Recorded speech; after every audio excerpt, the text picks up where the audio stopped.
この漢字多分もう3回目はしないと思います。すごくたくさんあるんですけれども、でも今日本当に創世記から私たちが実はたくさんの漢字を今使っているっていうことをですね、今日皆さんにお話ししたいなと思います。ではですね、まずはい。이제 그 한자 강좌는 3회까지 갈 수는 없을 것 같고요. 물론 이제 많은 부분이 있긴 하지만 이제 2회로 오늘 마치기로 합니다. 그리고 창세기에는 이 한자에 관련된 내용이 아주 많이 들어 있습니다. 今からテビカンサニムにちょっとですね、創世記1章の4節を読んでいただきます。ここからどんな漢字があるのかを皆さん想像してください。 네, 제가 그 창세기 1장 4절을 읽어드리겠습니다. 이 안에 어떤 한자들이 들어있는지 상상해 보시면 좋겠습니다. 빛이 하나님이 보시기에 좋았더라. 하나님이 빛과 어둠을 나누사. どうでしょうか。 어떻습니까?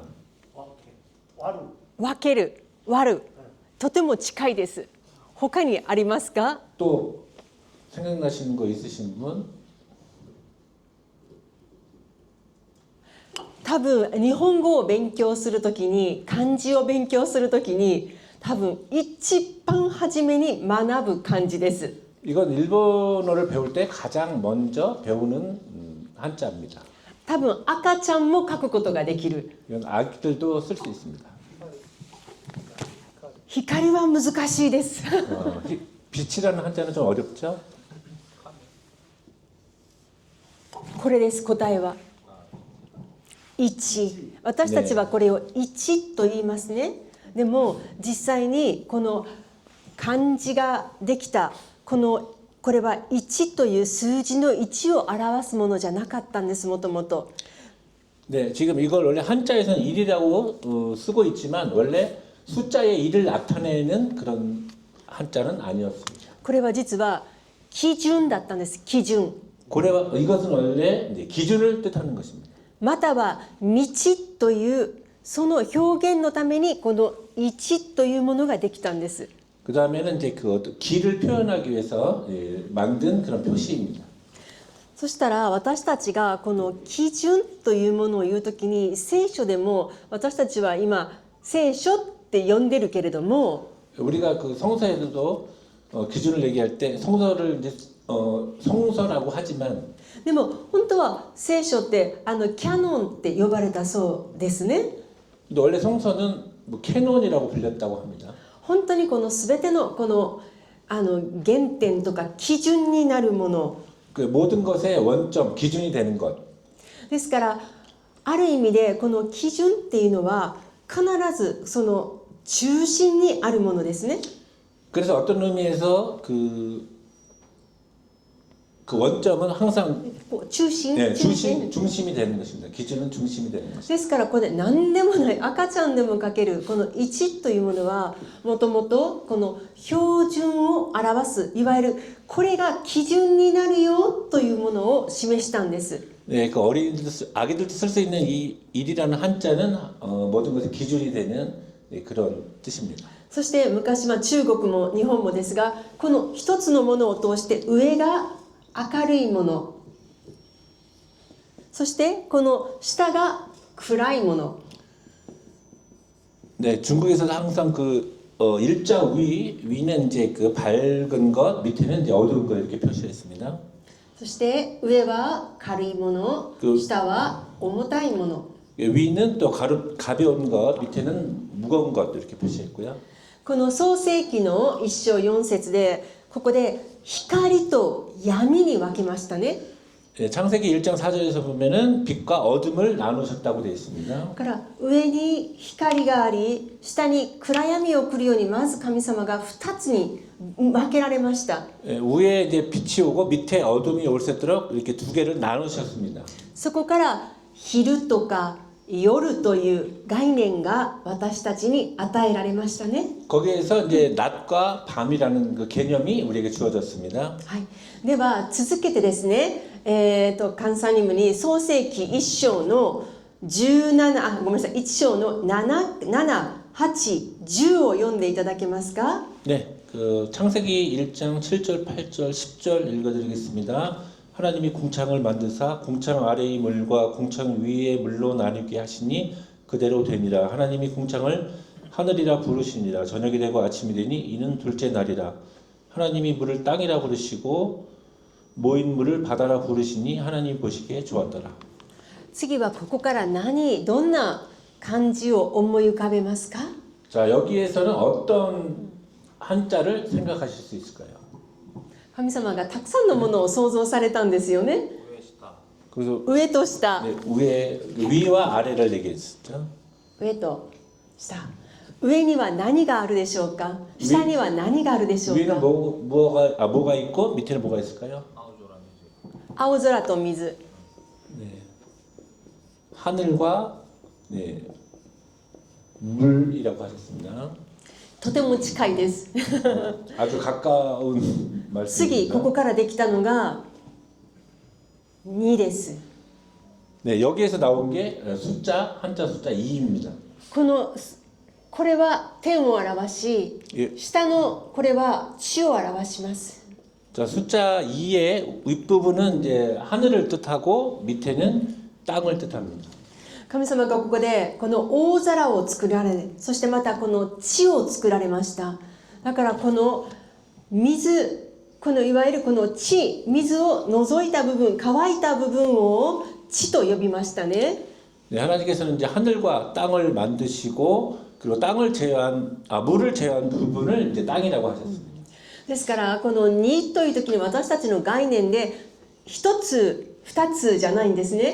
1というものが全ての基準になってそこを上と下に神様が分けられたその時から 숫자 2를 봤을 때 우리는 단순한 숫자가 아니라 1이라는 기준점을 놓고 이제 그 위에 이제 하늘과 이제 밑에 네, 땅이라는 네, 개념을 알게 됐습니다. ですから私たちがこれを見るときに数字だけでこれを見てしまうと私たちの頭っていうのは数学的になります。 우리가 한자를 볼 때 저 숫자로만 보게 되면 우리는 이제 머리가 수학적으로밖에 되지 않습니다. でもこれをストーリーとして例えばクリスチャンじゃなくても私たち小さい時に教わるんですね。なぜ天と地になるのか。私たちはクリスチャンだから聖書の言葉を知っているからああなるほどと理解しますね。 네, 우리가 이 숫자를 어떤 이야기로 보는 거, 그러니까 성서를 통해서 보게 되면은 그렇게 됐구나 하는 것들을 이제 알게 됩니다. でもこれを聖書を知らないお友達とかが先生がこれ天と地でねって言った時になんで天と地が線2本ってきっと思うと思うんですね。 네, 근데 성서를 모르는 사람들이 이 숫자를 보고 이게 위가 하늘이고 밑에가 땅이라고 하면 왜 그럴까 이렇게 생각할 수 있겠죠. でも私は母がクリスチャンだったのでこの基準というこの神様が初めの全ての基準を作られる時光と闇に分けられたそのスパンとしたそこが全ての基準そこから全ての創造が始まって初めに天がありそして地ができたっていうことを聞くからスッと理解ができるんですね。 그래서 저는 이제 어릴 때부터 어머니가 크리스찬이었기 때문에 저런 숫자 2를 보고 이제 위에는 이제 하늘이고 저기에 이제 기준이 됐고 이제 위가 하늘이고 밑에가 땅이라는 이런 것들을 아주 쉽게 이해할 수 있게 되었습니다. でそしたら次創世記の1の27をお願いします。 네, 그럼 창세기 1장 27절을 읽어드리겠습니다. 하나님이 자기 형상 곧 하나님의 형상대로 사람을 창조하시되 남자와 여자를 창조하시고 はい、もうこれは見た通りに神様が私たち人間を神様の形に似せて作られましたね。 하나님께서는 우리를 하나님의 형상에 맞춰서 하나님의 형상대로 만드셨다 이렇게 나와 있습니다. ということは基準ができた基準を通して天と地が作られました。じゃあ天と地に人が必要です。 네, 그래서 하나님께서 이제 기준을 항상 두시고 이제 아래를 만드셨는데 그래서 그 기준 잠깐만요. 基準ができて2つが天と地ができてあと人間が必要ですね。 네, 그 기준이 이제 만들어졌지만 그 기준에 맞춰서 이제 사람이 필요하게 된 것입니다. そして天地人これを表すものが皆さんがよく書く1、2の3です。 그래서 그러니까 하늘과 땅과 사람을 나타내는 것이 이게 숫자 3입니다. これが天、 위에가 하늘이고요. これが地、 맨 밑에가 そして 땅이고 全てが完成されたところに最後私たちを置いてくださいましたよね。 모든 것이 완성되었을 때 우리들을 거기 두셨죠. 私たちが何も苦労しなくていいように全て完璧なところに人間を作られました。だから真ん中が人ですよ。 예, 그래서 우리가 아무것도 어떤 노력할 필요 없는 완벽한 것을 만들어 주시고 나서 가운데 이제 우리를 만드셨기 때문에 時々ね 거기에 これ 사람을 두셨습니다. 数学的に考えると3つ目天地人だから天地これが人だとかっていう時あるんだけど 네, 수학적으로 이렇게 그냥 생각할 때도 그냥 뭐 아래 위 가운데 한 사람 이렇게 생각할 수도 3 있습니다. つ目が人だったら私たち死んでるんですよ。地の下に入るから死 만약에 んでしまいま 우리가 す。 네, 우리가 만약에 맨 밑에 있다면 우리가 이제 죽어 버릴 수밖에 없겠죠. なんでもないすごく簡単な感じだけどこういうことが一つのなんとなく私たち日本人が使っているこの書くときに使う漢字の中にこういう意味があるんだということも覚えておいてください。 네, 아무것도 아닌 것 같지만 이런 한자를 하나하나 쓸 때도 예, 어떤 특별한 의미가 있다는 것을 이제 우리가 알 수 있습니다. では次はルカの2の31と32をお願いします。 네, 그럼 누가복음 2장 31, 32절 읽어드리겠습니다. 이는 만민 앞에 예배하신 것이요 이방을 비추는 빛이요 주의 백성 이스라엘의 영광이니이다 하니. これも見たら誰のことをお話ししているんですか？ 이것은 누구를 말씀하시는 걸까요? もうイエス様ですよね。でイエス様は本当に王様として来てくださいましたよね。王の王ですよね。 예수님은 왕으로서 오셨죠. 왕 중에 왕으로 오셨습니다. じゃあこの聖書の中で王とはどのような人でしょうか？ 네, 성서 안에서 왕은 어떤 분인가요?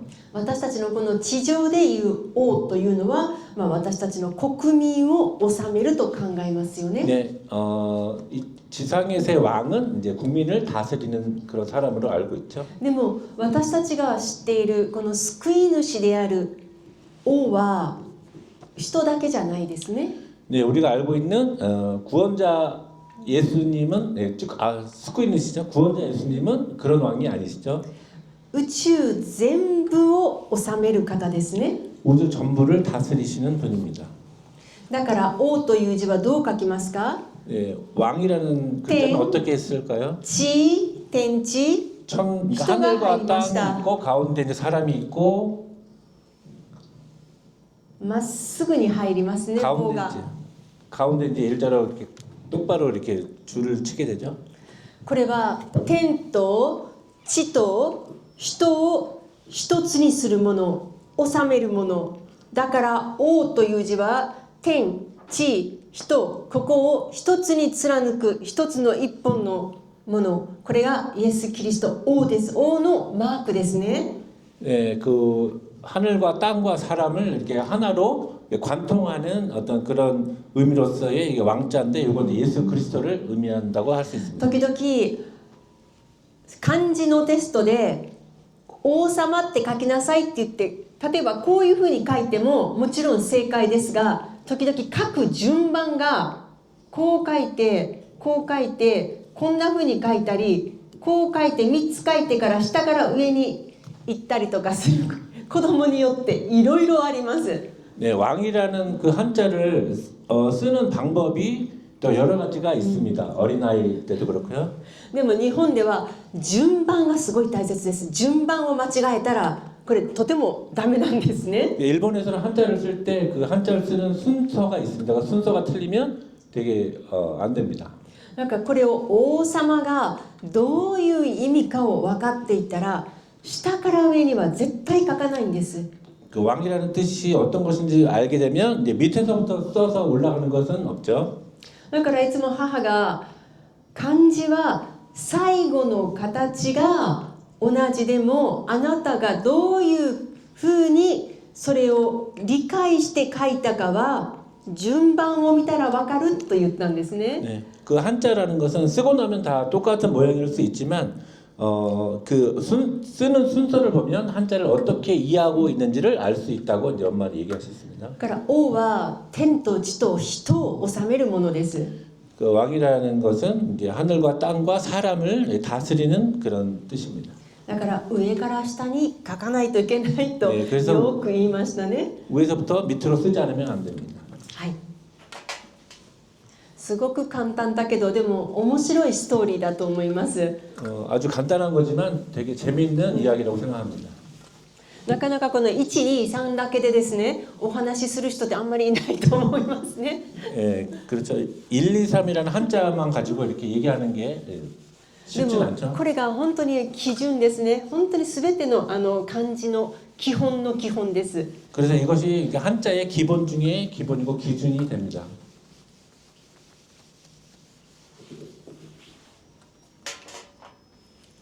ではですね、次一つの漢字、これはどのような意味かご存知ですか？ 예, 이 한자는 어떤 뜻인지 혹시 알고 계시나요? ストップするっていう意味ですよね。動かない、止まる。 네, 그 움직이지 않는다, 멈춘다는 뜻이죠. じゃあこの一番最後のここに注目をしてください。この部分。 네, 지금 예, 빨갛게 칠한 부분에 주목해 주시기 바랍니다. これは先ほど言った1は全ての基準になるものです。 이것은 이제 항상 모든 것의 기본이 되는 그런 글자입니다. ですからこれは分解するとこの部分とこの基準の1からできているんですね。 네, 요 지자를 이렇게 분해하면 이렇게 두 가지의 모습으로 나타납니다.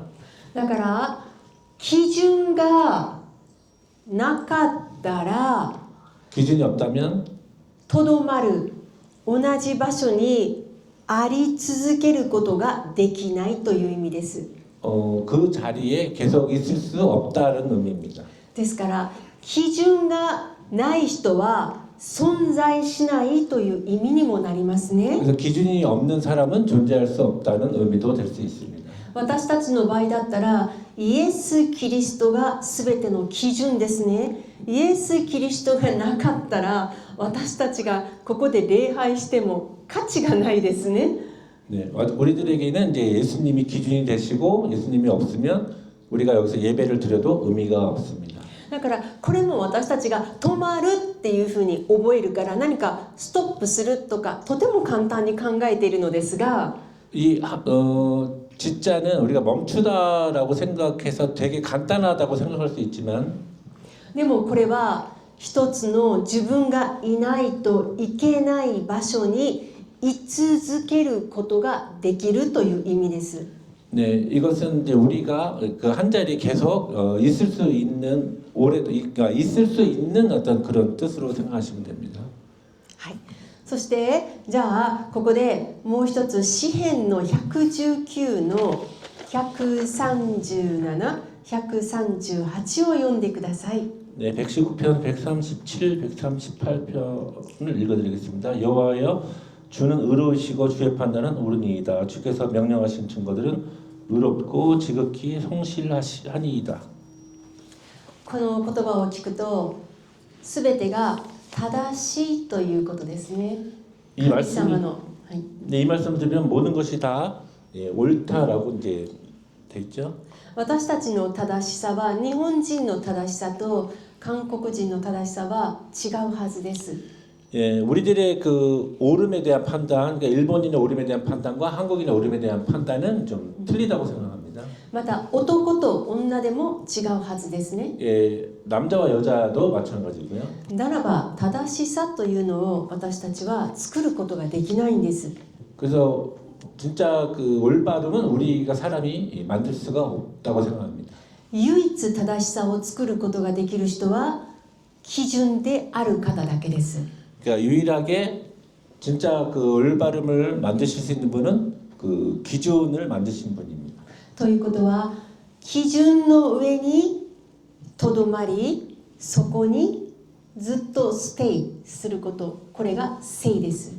그래서 기준 위에 멈추고 그또 그 위에 이제 そこにいるということです 그 ね。 맨 위에 이렇게 있게 되면은 그게 이제 발을 정자 이렇게 된다고 생각합니다. ですからこの止まるというのが何かこうちょっとマイナスなイメージでなんか動いているのに止まったとかそういう感覚ではなくて 네, 이 그 멈출 지자를 우리가 이제 움직이다가 멈추게 되는 그런 어떤 부정적인 이미지보다는 もちろんそういう意味でも使いますよ。 물론 이제 그런 의미도 쓰여지지만 でもこの一番初めの意味というのはあるべきところにあるようにする。 예. 그래서 먼저 그런 가장 중요한 의미는 있어야 될 곳에 있는 것. 이게 이제 지자의 의미라고 생각합니다. そこに私たちがイエス・キリストの中にとどまるときに義とされますよね。 그래서 우리가 그 예수님 안에 머물 때 우리를 이제 의롭다고 이제 인정해 주십니다. ですからここに一つの上のこのもう一つのこの基準のような一つのこの蓋トゥッコみたいなものを置きますけれどもこれは私たちですね。 네, 그 저 지자 위에다 어떤 뚜껑 같이 이렇게 글자를 하나 덮어두게 되면 뭐 あ、私たちですね。私たちのようなものですね。 그게 이제 우리와 같은 거라고 생각합니다. 基準の上にとどまる、ステイする。そうするならば私たちは義とされますし、正しいと認められますね。 네, 그래서 기준 위에 항상 우리가 서 있을 때 우리가 의롭다고 인정받게 된다. 이렇게 말씀드릴 수 있습니다. だから本当に皆さんの中で、止まるという字と、正しいこんなのが関係あったのってきっと思われると思うんですが関係があります。 네, 그래서 항상 그 멈출 지자와 그 발을 정자가 무슨 관계가 있나 이렇게 우리가 보통 생각할 수 있지만 예, 관계가 있습니다. はい。それでは今日は本当にね簡単な一番基本になる基本の漢字だけを今お伝えしています。 예, 오늘은 아주 기본 중에 기본 간단한 한자만 말씀드리고 있습니다. でも皆さん多分漢字を勉強するときにこういうお話多分聞かれなかったと思うんです。日本語の勉強で。 여러분들이 이제 일본어 한자를 배울 때 이런 이야기는 들어본 적이 없을 줄 압니다. でも皆さんが誰かに教えてあげるときにこのストーリーを教えてあげてほしいんですね。 그래서 그러나 여러분들이 이 한자를 누군가에게 알려주실 때 이 이야기를 좀 들려주셨으면 좋겠습니다. そこから聖書を伝えることができると思うんです。 그래서 그 상황에서 이제 우리가 성서 이야기를 우리가 들려줄 수 있다고 생각합니다. 聖書の話から入るとアレルギーを持つ人がいませんか？ 그러니까 성서 이야기를 먼저 하게 되면 알레르기를 일으키실 분도 있기 때문에 でもこの学問的なことからお話をすると意外と簡単に受け入れる人がいます。 그러나 이제 그 학문적인 이야기를 하면서 이렇게 성서 이야기를 하게 되면 의외로 이렇게 받아들이시는 분들이 있습니다. あと次皆さんが一番よく知っている人という字はありません？人。 그 다음에 이제 그 사람 인자라고 여러분 잘 아시는 한자가 있습니다. ね、よく最近の理解で人はこう2人の人が支え合うから人だと言いますね。 네, 최근에는 요 사람 인자를 두 사람이 서로 이렇게 기대고 있기 때문에 사람 인자다 이렇게 얘기하는 경향이 있습니다. それは最近作ったことです。 근데 그거는 최근에 나온 견해입니다. もともとの意味はそんなのないです。 예, 원래 의미는 그런 것은 없습니다. もともと人はこんな風に書いたんですよ。 네, 원래 사람 인자를 쓰는 방법입니다. 이거これ何をしている感じですか？ 저것은 어떤 것을 하고 있는 한자일까요? 私たちがこういう風にする時ってどんな時ですか？これ礼拝している時の姿なんです。何かそれがイエス・キリストが 네, 저 모습은 약간 몸을 구부리고 있는데 누군가 예배하고 있는 모습입니다. ですからこれは人が自分よりか偉大なものに対して頭を下げて礼拝をしている姿を人としたんです。 저것은 이제 사람이 자기보다 위대한 어떤 존재를 향해서 예배하고 있는 모습을 나타낸 것이 원래 사람 인자의 원래 모습입니다. だから人が2人いてお互いが支え合ってそれが人なんだというのはこれはもう現代的な解釈で 네. 그래서 그 뭐 사람이 서로 둘이 이렇게 기대고 의지하고 있는 듯한 모습으로 표현하는 것은 완전히 현대적인 그런 해석입니다. 本当の人というのは神に対して礼拝する被造物それが人です 그래서 원래 한자 의미로서 그 사람 인자는 피조물로서 그 하나님 그러니까 어떤 창조주께 이렇게 우리 예배하고 있는 모습으로서 나타내는 뜻이 이제 한 사람 인자라고 원래부터 이렇게 나와 있습니다. 本当に私これは聖書的だなと思いますね 그래서 이제 그걸 볼 때 그 되게 성서적이다, 성경적이라고 우리가 얘기할 수 있습니다. じゃあもう人が出てきたら次当然神様言わないとダメですよね 이제 사람이 나왔기 때문에 이제는 하나님에 대해서 말씀드리겠습니다. これは現在の漢字でこのように神と書きますね 네, 저 한자는 이제 현재 우리가 보통 쓰고 있는 이제 하나님 신자를 이제 나타내고 있죠. でも日本でもですけど戦前戦争第二次世界大戦の前はこんな風に書かなかったそうです 근데 일본에서도 그 2차 세계대전 패전 전에는 저걸 쓰지 않았습니다. じゃあどう書いたんでしょう 그게 어떻게 썼을까요?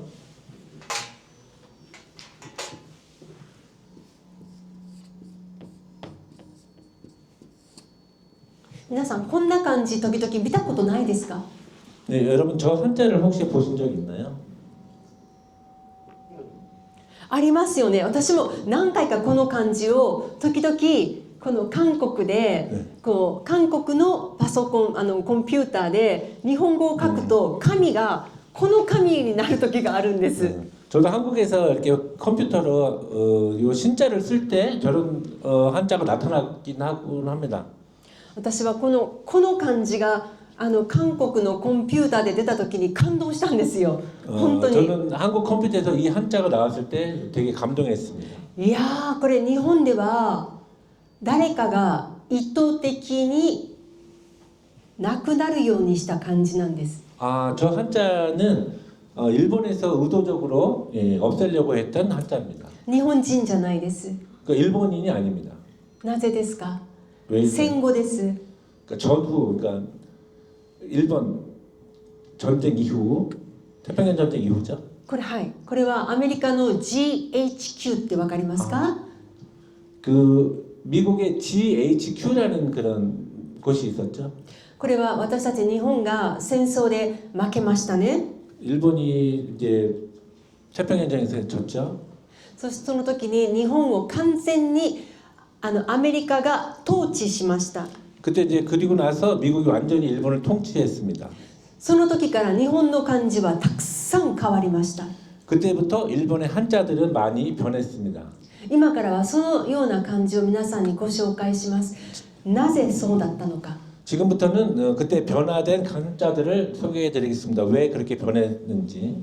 皆さん漢字にはストーリーがあると今お伝えしましたね 네, 여러분들에게 그 한자에는 이야기가 있다고 말씀드렸습니다. 1、2、3も簡単だけどストーリーがありましたよね 네, 1, 2, 3이라는 한자도 간단하지만 스토리가 있다고 말씀드렸죠. で残念なのはアメリカがどんなに考えても1、2、3は簡単すぎて変えることができなかったんです 근데 이제 미국 입장에서도 1, 2, 3이라는 숫자는 너무 간단하기 때문에 이렇게 바꾸지 않았습니다. あの漢字が残ってるから日本人というのは自然を見て神を感じる感性をまだ持ってるんです 그러나 이제 그 1, 2, 3이 남아 있기 때문에 일본 사람들은 아직도 자연을 보면서 신을 느낄 수 있는 그런 감성을 가지고 있습니다. なぜならそういう話を聞くから 왜냐하면 그런 이야기를 항상 듣기 때문에 그렇습니다. だから漢字の勉強をしながらいろんな漢字のストーリーを聞きながら私たちは自然の色とか音に感覚が大きくなるようにできています 그래서 이제 일본 사람들은 이제 그 한자를 배우면서 자연에 대한 여러 가지 감각이나 이제 이런 것들을 많이 크게 느끼게 됩니다.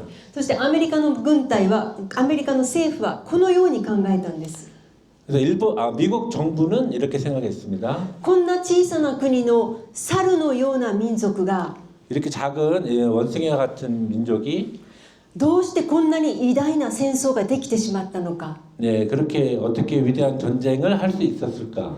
大変恐れたんです。 되게 그거에서 좀 두려워했습니다. 何をしないといけないですか？ 뭘 하면 될까 이렇게 생각을 했고요. 日本人の精神考えを作っている中枢を殺さないとダメなんです。私たちの考えを殺さないといけないと思ったんです。 그래서 일본인들의 그 생각, 그러니까 중추적인 부분을 이렇게 죽이지 않으면 안 되겠다 이렇게 생각을 했습니다. ですから漢字今から言うことを聞くと皆さんなるほどなと多分理解します。 네, 그래서 제가 지금부터 말씀드리는 걸 들으시면은 아 그래서 그랬구나라고 좀 이해하실 수 있을 겁니다. 韓国はもちろん日本ほどアメリカのそのようなひどいコントロールを受けているとは思いません。 근데 한국에서는 일본이 그렇게 미국에 심한 컨트롤을 받았다고 생각하지는 않으실 겁니다. でもやっぱり韓国もある意味悪い意味でアメリカのコントロールを少しは受けている国です。 그러나 이제 한국도 어떤 의미에서는 조금은 미국의 어떤 컨트롤을 받았다고 생각합니다. でも今私が言ってるのは今のそのアメリカと韓国、アメリカと日本の関係に対して政治的に言ってるお話ではないです。 그러나 지금 제가 말씀드리는 것은 한국과 미국, 일본과 미국에 대한 어떤 정치적인 부분을 말씀드리는 것은 아닙니다. その当時の戦争の後のそのアメリカ政府がやったことについて今お話をしているんです。 그래서 지금 말씀드리는 것은 이제 태평양 전쟁 이후에 미국이 일본에게 했던 일에 대한 것들을 좀 말씀드리고 싶어서 말씀드립니다. なぜこれがダメですか？ 왜 이 한자가 이 빨갛게 보이는 부분의 한자를 이렇게 못 쓰게 했을까요? 私たちの神は生きてる神ですよね。 우리들의 하나님은 살아계신 하나님이라고 생각합니다. 生きてる神と死んでる神の差はどこにありますか？ 예, 살아계신 하나님과 죽어있는 그 신의 의미는 어떤 차이가 있을까요? 私たちの生きてる神様は語る神様です。 네, 살아계신 하나님은 이렇게 말씀하시는 하나님이라고 생각합니다. これは何を意味しますか？これは語るということです。語る。 요 부분은 이제 말하다. ですから日本語 그런 で 뜻입니다. 私は私は川本真美ですというこのですというのはここです。これに当たりますね。話します何々です。 네, 그래서 일본어에서 이제 데스라고 뭐뭐입니다 할 때 입니다의 부분이 이 부분입니다. でも私が少し例えばもっと目上の方とか例えば大統領にお会いするときに川本真美ですとは言いません。川本真美と申しますと伝えます。 네, 이제 보통은 입니다라는 표현을 하지만 이제 뭐 모시마스라는 그 표현이 있는데 그거는 우에 사람들한테 하는 좀 우리나라에 잘 없는 그런 다른 표현이 있습니다. ですからこれはもともと話すということが基本ですね。 예, 그래서 원래 요 한자는 이제 말하다라는 뜻의 이제 그게 기본입니다. で私たちの神は話すだけでしょうか？ 예, 우리들의 하나님은 말하시는 분일 뿐일까요? 過去、現在、時間、未来、時間の概念がない方です。 예, 하나님께서는 이제 과거, 현재, 미래 어떤 그 시간의 개념이 없으신 분이라고 생각합니다. すべてを超越している方ですよ 네, ね。 모든 것을 초월하신 분이죠. だから私たちに今ここにいても次に起こることを全部掲示する方ですね。 지금 우리가 여기 있어도 다음에 어떤 일어날 일들을 계시하시는 분이라고 생각합니다. それがこれです。掲示するという意味です。 네, 그래서 계시하다고 할 때 그 한자가 요 부분에 이제 한자였죠. じゃあ神という概念が 네, 하나님이라는 개념이 私たち人間に話して未来までも教える人 그러니까 우리에게 지금 말씀하시고 또 미래를 계시하시는 분이라고 そしたらこれを私たち日本人がこれを神と分かっていたら 그래서 그렇게 하시는 분을 이제 일본 사람들이 그 신이라고 또 하나님이라고 생각한다면 私たちがアメリカ軍の話を聞きますか？ 그럴 경우에 미국 사람들의 그런 이야기를 그때 과연 들었을까요? 이렇게 생각합니다. その当時クリスチャンじゃなくても多分神道とか仏教とかその別な神にもっと入っていくはずです。 그러면 그 당시에는 이제 그 신도라든지 그 불교라든지 이런 쪽에 더 아마 깊이 들어갔을 거라고 생각합니다. ですから日本人の神という概念アイデアを完全に終わらせないといけません。 그래서 이제 일본 사람들의 신에 대한 개념을 완전히 끝내버리지 않으면 안 되는 그런 상황이었습니다. だからこれがこういうふうになったんです。 그래서 요 한자를 이제 저 다른 한자로 바꿨습니다. これは命令します。 네, 그것은 이제 명령으로 그렇게 했습니다. 言ったことを命令していきます。言った通りに動けという意味で。 네, 요 그런 부분 같아요. 하이. 이 한자의 뜻은 이제 말한 것을 이제 말한 대로 움직여라 하고 하는 명령한다는 그런 뜻입니다. だったら私たちとこの漢字の時は会話する神様ですよ。 네, 이 한자에서는 이제 하나님은 우리가 대화하시는 분이라고 생각할 수 있고요. そして答えをくれます。 네, 그리고 이제 대답을 주십니다. この神様になったらもう一方通行。 네, 그러나 이쪽 한자의 하나님이라는 부분은 이제 일방통행하시는 분이라고 생각할 수 있죠. 悪く言ったら今の共産党みたいな感じじゃないですか。ちょっ 지금 と 좀 나쁘게 생각하면 지금의 어떤 공산주의와 비슷하다고 생각할 수 있습니다. その中で教える神様。 그 안에서 얘기하는 하나님이라고 ちょっとそういう感じじゃないかなと思います。 네, 그런 의미의 한층이라고 생각합니다. 権威はあるけれど 예, 권위는 있지만 会話がない。 예, 대화가 없는 私たちとこう親密な関係を持たない。 예, 우리들과 어떤 친밀한 관계를 갖고 있지 않는 그런 뜻이라고 생각합니다. はい。そしてじゃあもう一つ、これはGHQ とか関係ないですが、皆さんこの天国の天ってありますよね。 네, 여러분 천국의 일단 천자 하늘 천자를 이제 봐주십시오. ね、これがこの天という今このように、なっていますが、一番初めの形っていうのはこんな形だったんです。 네, こんな感じ。 하늘 천자가 지금은 이렇게 되어 있지만 원래는 저쪽의 모습으로 이렇게 되어 있었습니다. なんかちょっと人みたいな形してませんか？ 그러니까 사람의 모양을 하고 있죠. 実はこの部分は人がこうしている 예. 手を上げている 네, 絵です 밑에 부분은 이제 사람이 하늘을 향해서 손을 들고 있는 그런 모습입니다. じゃあここでイザヤの55の8と9を読んでいただけますか？ 네, 이사야서 55장 8절과 9절을 읽어드리겠습니다. 이는 내 생각이 너희의 생각과 다르며 내 길은 너희의 길과 다름이니라. 여호와의 말씀이니라. 이는 하늘이 땅보다 높음 같이 내 길은 너희의 길보다 높으며 내 생각은 너희의 생각보다 높음이니라. つまり神様の天の考え、天の思いは私たち人間よりも高いってありますよね。ですから 네, 우리 하나님의 그 하늘에 대한 생각은 우리들보다 훨씬 더 뛰어나고 높다 이렇게 보시면 됩니다. ですからこれが人なんです。ここが人なんです。この部分が天の中心ですね。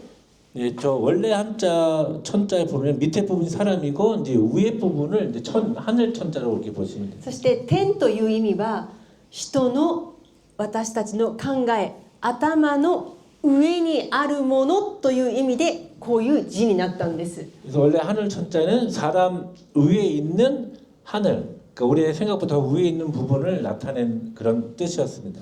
単にそれが私たちが地上に住んでいて青空の上にあるとかそういう意味じゃないんです。 그날 그 우리가 뭐 지상에 살고 있으니까 그 위에 하늘 파란 하늘 그런 그 지리적인 위치의 그런 하늘을 얘기하는 것은 아닙니다. もしそうだったらこう書かなくてこう書いてよかったと思うんです。 뭐 만약에 그랬다면은 아까 이런 식으로 써도 되겠죠. でもなぜわざと手が万歳していますか？ 근데 왜 그 사람이 손을 들고 있는 그런 모습으로 썼을까요?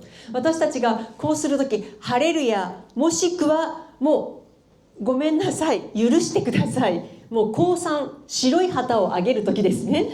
예, 우리가 팔을 드는 부분은 이제 뭐 할렐루야라고 얘기할 때거나 이제 우리가 패배했다고 인정할 때, 뭐 항복할 때 이렇게 들 수 있겠죠. ですから私たちの考えよりも私たちの思いよりも高いところ、これを天と呼ぶんです。 그래서 우리의 생각보다 더 뛰어나고 더 위에 있는 곳, 그것을 이제 우리가 천자라고 생각할 수 있습니다. ですから地理的な意味じゃないですよ、こ 예, れは。 그래서 지리적인 의미는 아닙니다. これ何キロ離れてるとかそういう意味じゃないで 예, す。 몇 킬로 떨어져 있거나 그런 의미의 뜻은 아닙니다. だから聖書の中に神の国はあなた方の中にあるとか近いとも言いましたね。 그래서 성서에서도 천국은 너희 안에 있다, 가까이 있다 이렇게 얘기하고 있죠. すっごい遠いところにあるのが天じゃないということをイエス様は教えましたよね。 네, 아주 먼 곳에 천국이 있다고 얘기하지 않죠. 예수님께서는 항상 우리 가까이 있다고 말씀하십니다. だから私はこの言葉も小さい時に聞いた時はなんかあんまり理解できなかったんです。哲学的だから。 네, 저도 어릴 때 이 이야기를 들었을 때는 잘 이해를 못했습니다. 너무 철학적인 부분이어서. だからなんとなくっていう感じでしたけれど 그냥 も 대충 그렇게 でも 인정했습니다. 今この年になってこれがどれほど深い意味を持っているのかというのを私が知るようになりました。 그러나 지금의 나이가 돼서는 이 한자에 얼마나 그 큰 의미가 있는지 이렇게 알게 되었습니다. はい、ではあともう一ついきます。 네.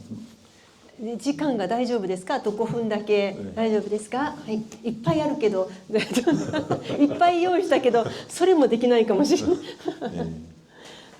じゃあ先ほどですね、私たち皆さんはあんまりアルコールとか召し上がらないと思うけど、じゃあコーラで乾杯ってしますよね。コーラで例えば 네. 乾杯。 네, 여러분들은 뭐 술 같은 걸 잘 안 드시기 때문에 이제 콜라로 만약 우리 건배라고 하게 되면은 네, 이렇게 쓰게 됩니다. こういう字を書きます。 네, 이런 한자를 쓰게 됩니다. 正直乾杯って皆さんどんなイメージですか？乾杯って言ったら 건배라는 그 한자는 어떤 이미지인가요, 여러분들에게는? 正直これ全然意味がないんです。これ戦後にできた感じ戦後にできたこの当て字というんですけど音だけこのように作ったんです。 네, 저 한자는 원래 큰 의미가 있던 건 아니고 일본 전후에 그 아떼지라고 해서 이렇게 소리나 이런 걸 그냥 나타내는 그런 한자였습니다. このまま見たらこれ乾いてる乾燥しているですよ。 이대로 보면 이게 건조되었다 이런 뜻이죠. でこれははいだからコップですよね。 네, コップ 저쪽은 이제 컵, 뜻은 잔을 뜻하는 거고요. でも何の意味もない言葉なんです。 그러나 원래 아무 의미도 없는 그런 じゃあ 한자입니다. 私たち日本人がこれを見ません。何も見ない。ただ誰かが乾杯と言ったら2つの意味が出てきます。 만약에 일본인들이 저 한자를 보지 않고 어떤 이제 건배라는 말을 들었을 때 일본인에게는 두 가지 의미가 있습니다. 一つは戦後に無理やりに作ったこの漢字、何かビールとかで乾杯ってする一つ。 이제 한 가지는 이제 전후 일본에서 이제 어떤 무리하게 생긴 그런 이제 뭐 술을 마실 때 소리 나는 그런 건배라는 뜻이 하나 있고요. でももう一つは完全に負けたという意味です。 또 하나는 완전히 졌다라는 뜻도 있다고 합니다. だから GHQ のアメリカが日本人が乾杯とするときに漢字はこれにしたけど本当の意味は乾杯っていうときに私たち日本人は完全に負けた完全に負けた完全に負けたってこれが頭に響くんです。 또 하나는 이제 완전히 졌다라는 뜻의 그런 한자가 또 머리에 떠오르기도 합니다. 완전히 졌다.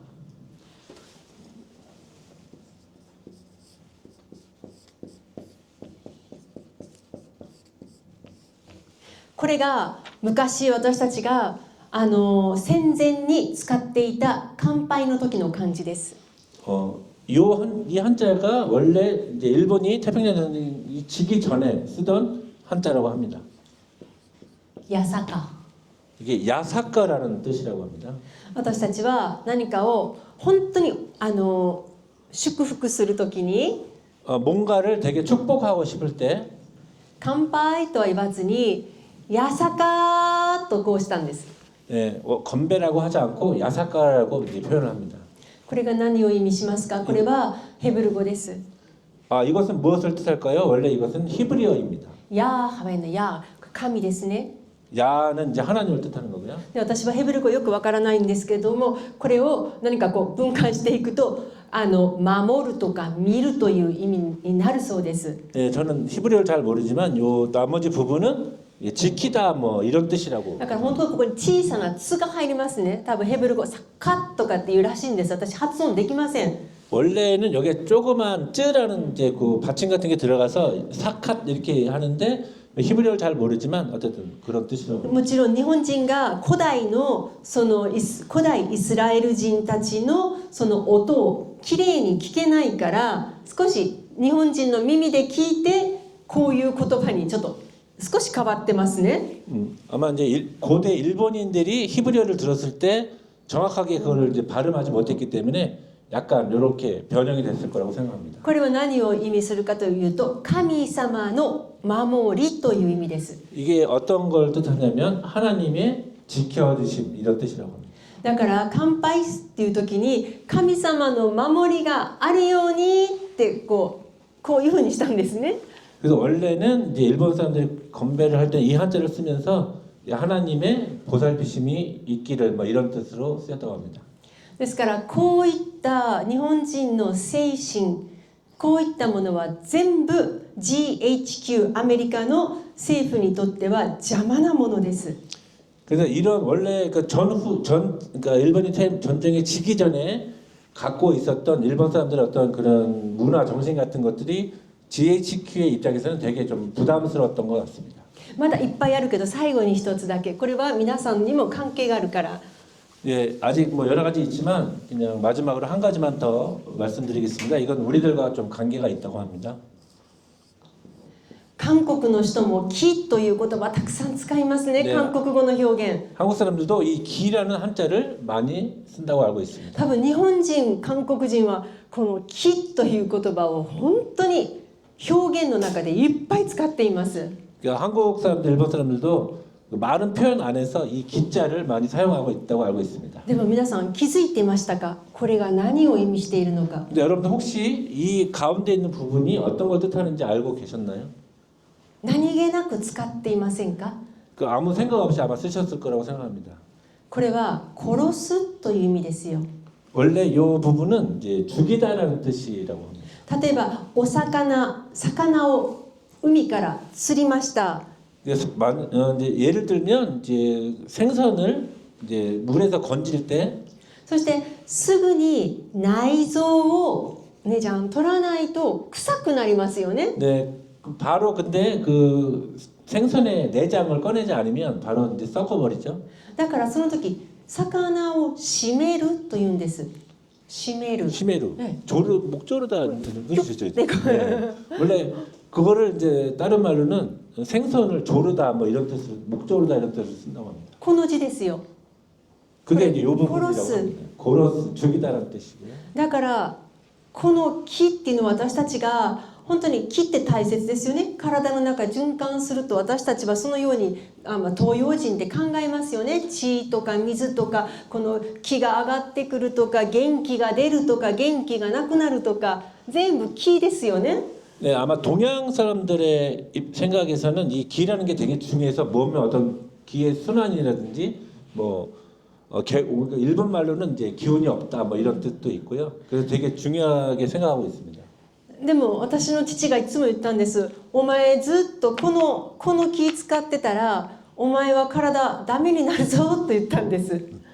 근데 또 사모님 아버님께서 이제 이런 얘기를 하셨다고 해요. 이 기자를 계속 쓰고 있으면 뭐 안 좋아진다 이렇게 얘기를 하셨다고 하네요. でもいつも言うんですね。でもお前頭が悪いから多分この意味分かってないから大丈夫かもしれないと。 근데 이제 머리가 안 좋아서 이 뜻을 잘 모르기 때문에 별일 없을 거다 이렇게 얘기하셨다고 합니다. でも頭が良かったらこの意味が何か分かってるからこれがなんで気の中になんで殺すっていう字が入ってるのかと普通は疑問に思うそうなんです。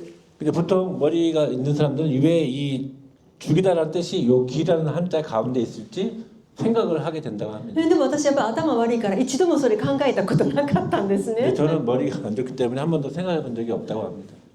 でも本当は皆さんが一番よく知っているお米が入ってます。 근데 우리가 이제 보통 요 쌀미자가 들어간 그 기자도 알고 있습니다. これが本当の木の意味です。 이게 원래 기의 의미는 요거라고 합니다. だから今ダイエットとかいろんなので炭水化物抜くんだって言ってご飯を抜きますよね。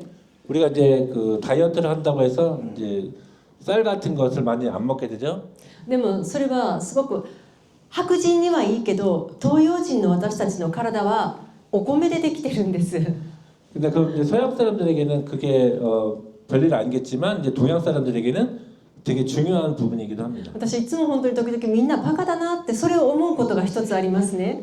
저는 가끔 모든 사람들이 좀 바보 같다고 생각할 때가 있습니다. 例えばよく流行るダイエット方法が朝からスムージーといって 요즘 이제 유행하고 있는 그 다이어트 방법 중에 그 스무디라고 하는 것을 아침부터 朝からこうなんか新鮮なお野菜新鮮な果物そういったものをこうミキサーでぐるぐるぐるぐるぐるっとしてジュースで飲むんです。 네, 그 신선한 야채나 과일들을 이렇게 믹서에 갈아서 마시는 그런 방법이 있죠. それは白人の体に合うけど私たち東洋人の体には合わないですよ。 그것은 이제 서양 사람들의 그 몸에는 맞지만 동양 사람들에게는 맞지 않다고 생각합니다. なぜなら脂肪のつき方が皮下脂肪っていうのがありますね。皮下脂肪のつき方がつくところが白人と東洋人全然違うんです。 그건 왜냐하면 몸 안에 피하 지방이 어떻게 분포되어 있는지가 동양 사람과 서양 사람이 다르기 때문이라고 합니다. あと持っている消化酵素が全然違います。 그다음에 각자 가지고 있는 소화 효소가 다르다고도 합니다. だからダイエットしてもすぐまた超える人は 다이어트를 해도 바로 다시 요요 현상이 오는 사람들은 本来東洋人が持っているこの気が強くないとダイエットってうまく成功しないんですね。 근데 원래 동양 사람들이 갖고 있는 이런 기운 같은 게 좋지 않으면 바로 이렇게 실패한다고 합니다. だから私たちやっぱりお米を大切にしないとダメだと思っています。 그래서 우리 동양 사람들은 쌀을 중요하게 생각하지 않으면 안 된다고 생각합니다. そして気というのは元気の気ですよね。パワーの源ですよね。 그래서 이 기라는 한자는 원래 그 힘의 원천 같은 거죠. じゃあお米ってなんでこんな形してるんですか？ 그리고 쌀이라는 이 한자는 왜 저런 형태를 하고 있다고 생각하십니까? もうこの字を見て感じるのは自由なんですよ。 저 한자를 보고 제가 느끼는 거는 어떤 자유함이라고 생각합니다. もう手も上げて足も大きく開いて 예, 손도 들고 다리도 이렇게 쭉 펴고 もう好きなように 예, 자기 이제 자유스럽게 これを日本語で四方八方と言います。四方八方。 시오합보. はい。 손으로 이제. 4つの方向を8つの 사방팔방이라는 뜻이네. 네, 사방팔방 있습니다. これは全ての方向にエネルギーが流れるという意味ですよ。 저 말은 모든 곳으로 이제 우리의 에너지가 퍼진다는 뜻입니다. 私たちがどんなに白人たちが言うオリーブオイルをなんか使ってなんかそのすごいいいジュースを作っても私たちの気は四方あっちこっちに気が流れないです。 우리가 서양 사람들이 좋다고 하는 뭐 올리브유나 뭐 그런 샐러드 이런 거를 많이 우리가 섭취를 해도 저렇게 사방팔방으로 우리의 기운이 이렇게 뻗치지는 않는다고 생각합니다. 私たちのそれもいいけどでも基本がお米だということです 그것도 ね。 나쁘진 않겠지만 기본은 이제 저는 쌀이라고 생각합니다. でも GHQ がなんでわざわざこれにするんですか？今日本見てください。お米食べないですよ。パンの消費量世界一じゃないですか。恐ろしい量と取ってますよ。 그래서 GHQ에서 왜 저 쌀미자를 없애고 이제 요 한자로 바꿨는가? 일본 사람들이 지금은 쌀 소비량이 많이 줄어서 쌀 잘 안 먹는다고 합니다. 그리고 빵, 밀가루 소비량이 아마 되게 뭐 세계 최고 수준으로 올라갔다고 합니다. 戦争が負けてすぐに何が入ってきたと思いますか？小麦粉です。日本に。 전쟁이 지고 나서 일본에 가장 먼저 들어온 것이 밀가루입니다. その時から日本人の体力は一気に悪くなりますね。 그때부터 일본 本当に 사람들의 어떤 체력적인 부분은 아주 떨어졌다고 생각합니다. それまでなかった病気が全部始まりました。 그전에는 없었던 병들이 많이 생겼습니다. 分かってるんですよ。アジア人にこれが必要なの。 그때 사람들은 아마 아시아 사람들한테 쌀이 필요하다는 것을 알고 있었을 거라고 생각합니다. でなんでわざわざ殺す字書くんですか。死ねっていうことじゃないですか。 근데 왜 저 한자를 없애고 이렇게 죽다라는 그런 한자를 썼을까요? 二度と起き上がるなという意味ですよ。アメリカが日本に対して。 아마 그것은 미국 사람들이 일본에 대해서 다시는 일어서지 말라고 이렇게 얘기한 것 같다고 생각합니다. 戦後にからこういうふうに漢字がストーリーが知っている人は恐ろしいことだと思いますね。 네, 아마 전후에 이런 이야기가 있다는 것이 이런 스토리가 있다는 것이 되게 아주 무서운 일이라고 생각합니다. ね、でもこういった全ての呪いを打ち砕くのはイエス・キリストの福音だと思っています。 뭐 어떤 그러나 이런 모든 저주를 우리가 깰 수 있는 것은 예수 그리스도의 복음이라고 생각합니다. だから今この漢字を使ったとしても私たちはイエス様のお名前によって本当にこの日本を回復をさせられると思っています。 뭐 일본 사람들이 아무리 이런 한자를 쓴다고 하더라도 우리가 예수님의 복음으로 인해서 그런 것을 다 이겨낼 수 있다고 생각합니다. でも皆さんが日本に向かう宣教師様たちですから 그러나 여러분들이 일본을 향하고 있는 선교사님들이기 때문에 だから漢字の中にもこういう戦争の歴史を知ってほしかったんです。 그래서 이 한자 안에 있는 그 전후 일본의 역사에 대해서 좀 알았으면 하는 마음입니다. ね、少し重たくなりましたけれども今日はこれで終わります。 조금 무거워졌지만 이제 오늘 이것으로 마치겠습니다. 네, 감사합니다. 감사합니다. 수고하셨습니다. 네, 수고하셨습니다. 몇 가지 많이 해주셔서 떨렸어요. 감사합니다.